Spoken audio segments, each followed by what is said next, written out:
అయితే మీకు వచ్చిన కామెంట్లలో ఒక కామెంట్ అది పాజిటివ్ నెగిటివ్ అది లేదు. అయితే ఏమని పెట్టినంటే మీకు అక్క ఇప్పుడు ముఖం బాగలేని వాళ్ళు బడలిప్పుకొని తిరుగుతారు అక్క వాళ్ళకి అవకాశాల కోసము అని ఒక కామెంట్ వచ్చింది. అదే మరి పాజిటివా ఏమంటే పేరు చదువుతామే మనం ఇక కామెంట్స్ చదువుకుంటూ పోతాం కదా. కామెంట్లకు వచ్చి పెడతారు. నేను అనేది ఏంటంటే నిజంగా కూడా మన ఎంత ఉందాగున్న పిల్లలైనా కూడా నలుగుట్లో పడొద్దు అని కోరుకుంటాం. 4 కళ్ళలో పడొద్దు నరదిష్టి అనుకుంటాం. ఈవిడ గారు అట్లా కాదు, పడొద్దు.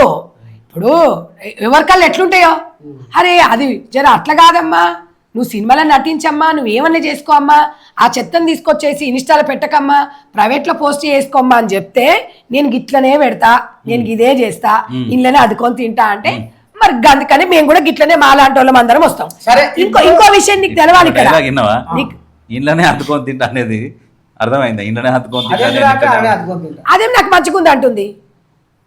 అయితే ఇంకో విషయం నీకు తెలుసా, మా హక్కులు అని నీకెవడు చెప్పమన్నాడు? నా అక్కను మా హక్కులు అనకు. ఎందుకంటే పొద్దున్న లేస్తే సాంప్రదాయం పద్ధతిగా ఉన్నోళ్ళు 80% ఉంటారు, ఒక 20% యువత అనుకోనియండి, వేరే రాష్ట్రాల నుంచి వాళ్ళని అనుకోండి. వాళ్ళు వచ్చేవని నీకు చెప్పిరా?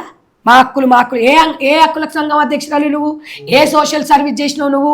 ఏ అనాథ పిల్లని అడాప్ట్ చేసుకున్నావు? ఏ ఒంటరి మహిళలను భరోసా కల్పించినావు? ఏ యువతకు నువ్వు శిక్షణ కార్యక్రమాలు చేసినావు? ఎవరికి 10 రూపాయలు సాయం చేసినావు? ఒకసారి చూపి నీ చరిత్ర.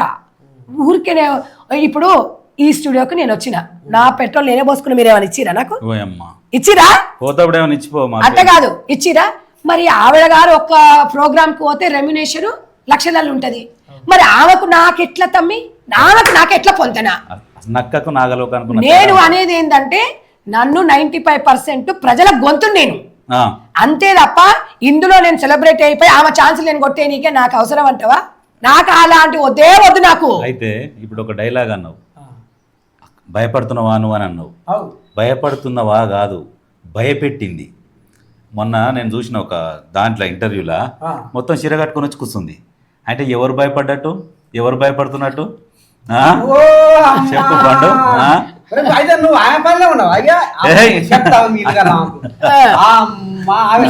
నేనేమన్నా ఎక్కడో లేరు, ఇక్కడే ఉర్రు. ఇప్పుడు